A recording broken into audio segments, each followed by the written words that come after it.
So other than the PTSD in the preschoolers, we also find the new criteria, the subtype of dissociative PTSD in DSM-5. So what is this associative subtype of PTSD? These are the person who not just experiencing PTSD main symptoms, but also they show dissociation. So dissociation is symptoms when the person having a distorted idea about reality. So they may experience like out-of-body experience, and when they kind of blur in understanding what happened in their reality. So they have a distorted idea about their experience currently. And these associative symptoms should not due to medical condition, not due to illness or any substance consumption. And talking about PTSD, we also need to understand the exclusion criteria. So what are not PTSD? So diagnosing PTSD should exclude several of the symptoms, such as acute stress disorder. PTSD is not acute stress disorder, not adjustment disorder, and mood disorder. We need to differentiate, even though both are having stressor, but the psychological response toward the stressor may be different. And other disorders such as obsessive compulsive disorder, schizophrenia, and other psychotic disorder, also importantly, we need to identify this is exclusively different from substance abuse. And we need to be careful as well that there are some people may fake the PTSD symptoms, or we call it as malingerers. So people who falsely claim that they have been tortured or being a victim of a very tragic event. Some people may do this in order to get money in the court and compensate for the compensation of the emotional suffering. Other than the exclusion criteria, of course, we also need to talk about the onset. So symptoms may occur not only for adults, but also from childhood, adolescent, and even in the late adulthood time. So we can differentiate between the onset. Some people may experience immediate onset. So usually this happens directly after the trauma. So with regard to this, we understand from studies that people experiencing PTSD with immediate onset usually are better in making progress because they have treatments, they have better prognosis, and usually fewer symptoms and complications. And probably we can see that most of the treatment can achieve their success after 6 months. However, there are the second category, that is the delayed onset. So some people may not show the PTSD symptom after the trauma, but it takes them for several times or delayed response toward the trauma. And what happened to this person usually, those time when the onset was delayed is actually the time that developed the symptoms into worse. So usually these people experiencing delayed onset usually can experience chronic PTSD. And probably some also experience repressed memory because they try to avoid the memory, so they keep it down into even their subconscious. And often the case, they also have worse prognosis. With regard to the cultural feature, we understand that the age of onset can happen in any time of developmental phase, including childhood. And we also know that this can happen in any ethnicity. So especially, there are some studies who show that people who are just recently immigrated from other areas, they may have a social burden due to discrimination or different treatment as the citizen. So this also may be a factor as stressor that may cause them to have PTSD. Even though there's no clear evidence that ethnic minority will be having PTSD more, however, these are something that we need to be concerned about. With the course of the illness, we also need to understand the severity, duration, and also the proximity of the traumatic experience. However, we know that there are some factors very influential for the course of development of PTSD across life. So for example, we know that social support, family history, and childhood experiences, personality variables can influence the development of PTSD. People with more social support usually can be better, even faster, compared to those who could not get social support. A negative trauma in family history and also childhood experience may also worsen the PTSD happening in one individual. And especially if this person previously already engaged in other trauma event and now having new trauma event, usually this means this person is at higher risk of having PTSD. For example, just recently, the parents of this person just passed away, then suddenly this person experienced disaster. So after the disaster, the second trauma, big trauma in his life, he may experience PTSD. And there are some other, some stressor in life which is very severe, such as torture and rape. We know that after experiencing this kind of trauma, people usually have PTSD. So people usually have are more likely to develop PTSD when they have an earlier life-threatening or trauma previously, and have current mental health issue. For example, having depression with extra trauma in your life may impose you with greater risk for having PTSD. Less education also influence because you have a minimum ability to cope with your daily problem. When you're younger and lack of social support, you may also find it difficult to solve your problem. And also those who have recent stressful life changes. For example, the death of your loved ones, that is a big change in one's life. So the likelihood of developing PTSD may increase as the intensity and physical proximity of the stressor increase. With regard to the likelihood, we understand from the genetic studies nowadays that genetic also one of important components in PTSD. So the people with PTSD is seen to be can have that by the genetic inheritance from the family. So it is important for us to understand also the family history when understanding about PTSD, whether someone in their family previously were experiencing PTSD.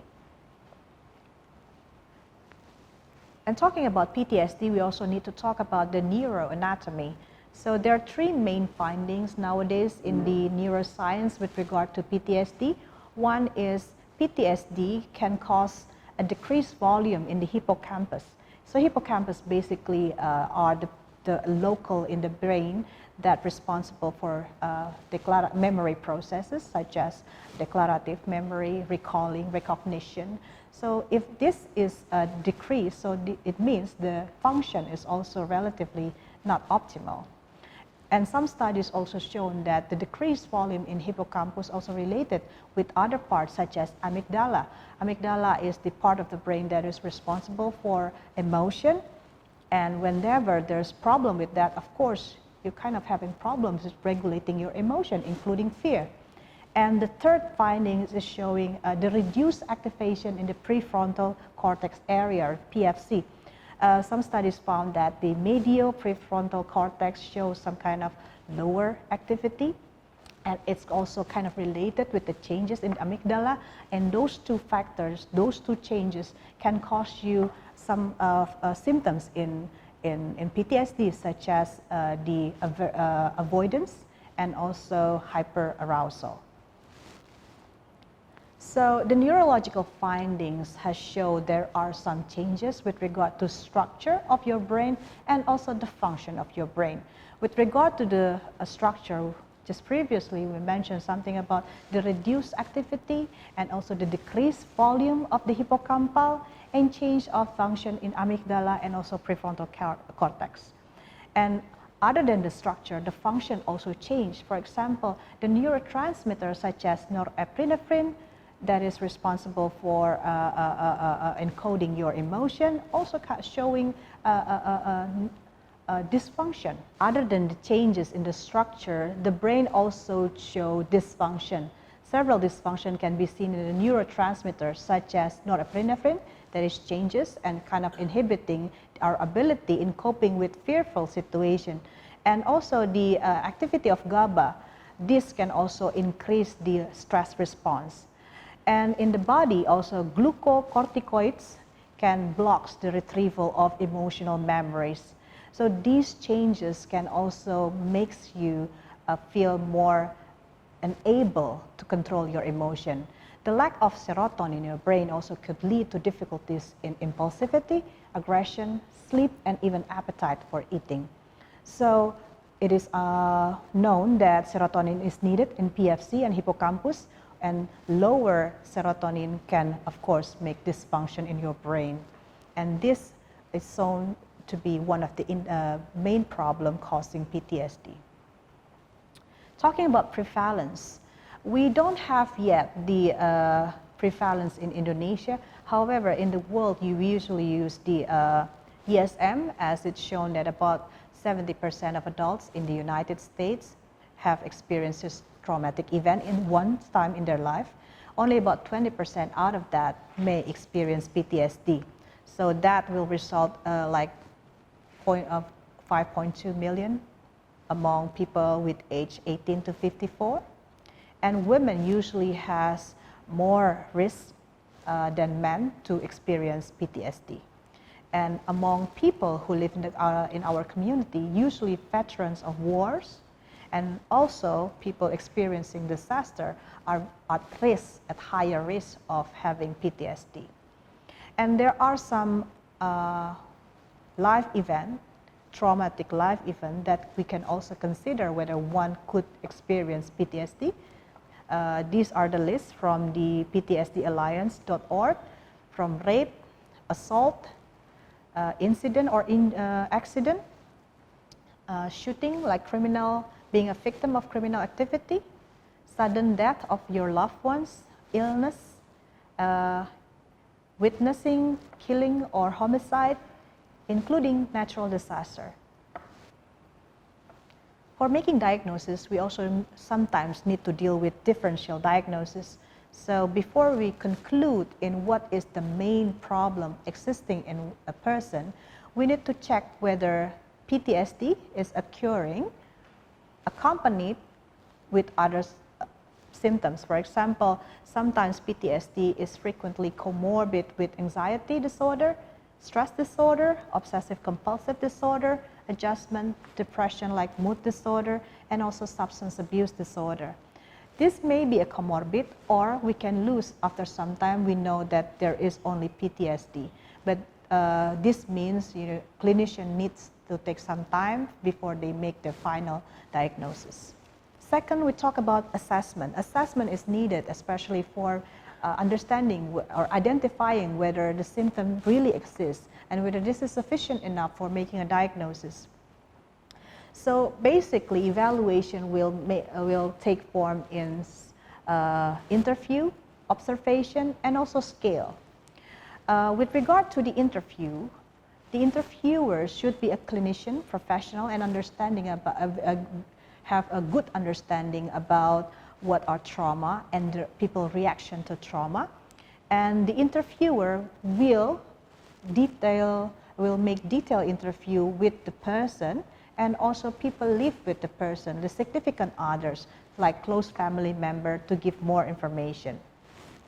And other than that, in the interview, we can also get biofeedback, biological response of a person, because we know that fear is a psychophysiological response, so we need to measure also their heart rate, respiratory, and also muscle tense. With regard to interview, usually clinician can use 3 kinds of interview. One is the SCID, the structured clinical interview for DSM. This is assessment method by using interview for getting a detailed information about a range of disorder. And other than that, they can also structured interview for PTSD, or called S.Psi PTSD, and also PTSD symptom scale interview. So interview is used for filling the scale, and by that we know for sure whether the symptoms already met the criteria for making a diagnosis. Other than interview,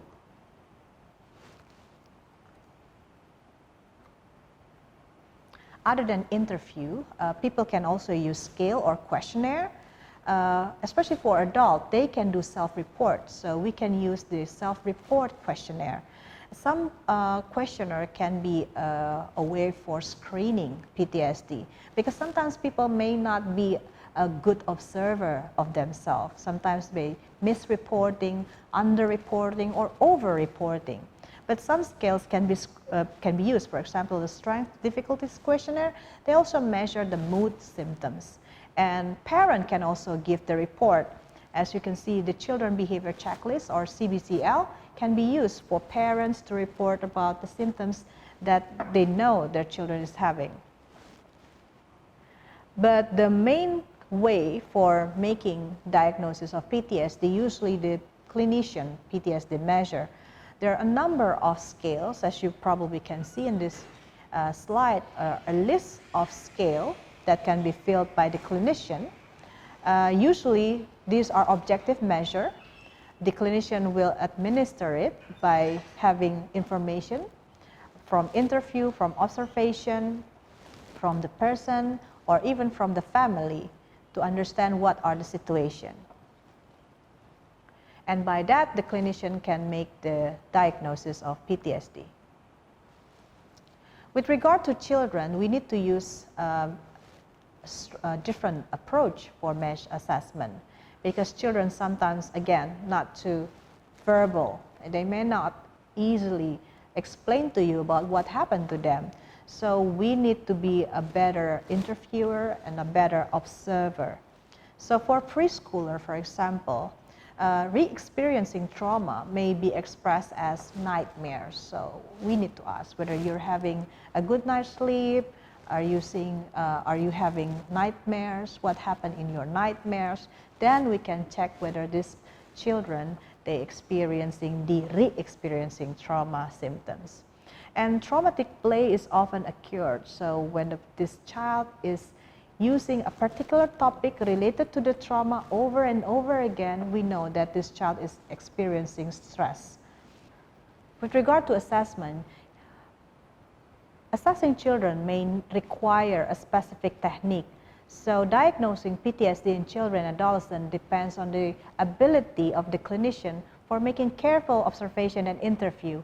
So we get more information about the child. So what happened with the child, usually they not be verbally and active explaining about what happened with them. So we need to understand how the reaction by observing and asking them about their life. For example, preschoolers, re-experiencing trauma may be expressed as nightmares. So we can ask about with the child whether they have experienced nightmares, and within the nightmares, what they see, what they feel during the time. And also, some children may also show traumatic play, that when this child are repetitively using a particular topic related to the trauma in their play. So, for example, children just experience sexual assault during their play with the doll. They often play with the body parts that have been touched by the perpetrator. So we can see that by observation. And sometimes we can also interview just to understand how they're feeling about it. And with regard to school-age children, because they are more developed compared to the preschooler, they probably have the ability to express by verbal and sentences. However, sometimes they also have difficulty with abstract conceptualization, for example, like reporting about their feeling. So they may be also could not be a good interpreter about the condition of themselves, especially the somatic complaints. So they don't understand whether their headaches or their pain in their body parts is related to stress. So we need to check, we need to ask about their physical symptoms, physical condition, to understand whether they experience stress or trauma. And some children, in the school-age children, they show regression. So the behavior that they once able to do by themselves now may be changed. They be more dependent. They be more anxious. For example, going to school was no problem, but after the trauma, they find it difficult to go to school by themselves.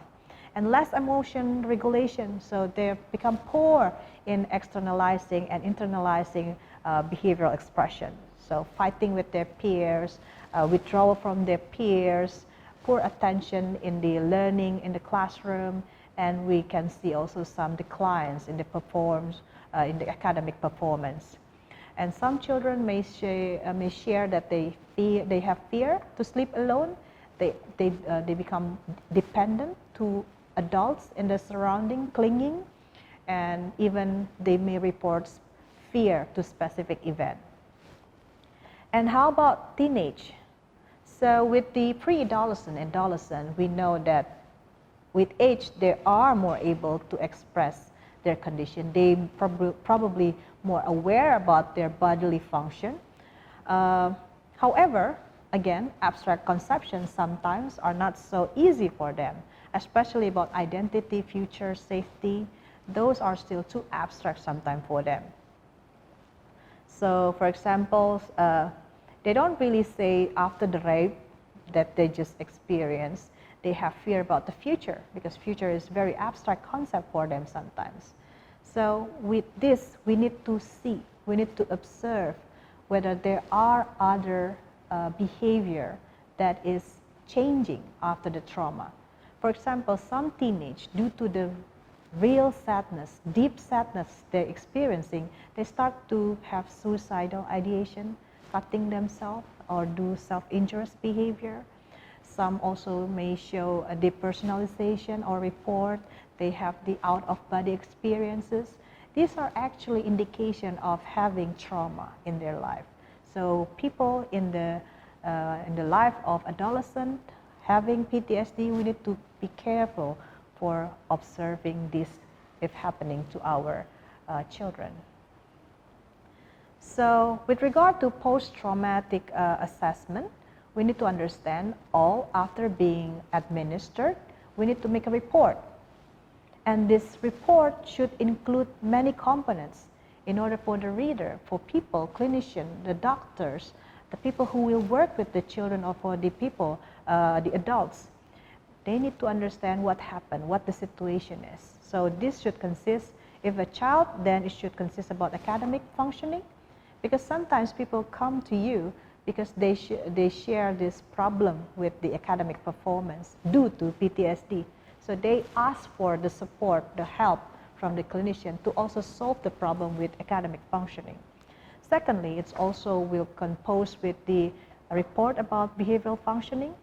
So what happened with the relationship of the child, the peer, the teacher, and also the parent. It also should explain about the symptom severity, whether this is mild or severe PTSD, and what is the diagnosis, whether this is preschool PTSD with disassociation or main PTSD. And we also need to give recommendation for school or places that work with this child or people, so they can also provide support for children or people experiencing PTSD. After assessment, we also need to prepare for the treatment. So what are the treatment that is effective for treating PTSD? For now, there are three main treatments for PTSD. One is the individual therapy or psychotherapy. Two is the group support, so group psychotherapy, and also medication. With regard to the therapy, the gold standard or the most used is the cognitive behavioral therapy for PTSD, where the individual, the person, will get support in changing their belief about the trauma. So the basic idea about cognitive behavioral therapies is to change the distorted idea about the fear, about the source of their fear. And by changing the cognition, we can change the mood of the fear. And by that, we expect to have behavioral changes, such as we have the ability to cope with the fear. With the treatment, usually for people experiencing PTSD medium, non-severe, it should show improvement after 3 months. But with the chronic and severe PTSD, it may take longer. Yeah, it could be up to 1 to 2 years. And treatment, there's several of information about the best practices in CBT intervention. So we know from acute PTSD, usually psychotherapy is better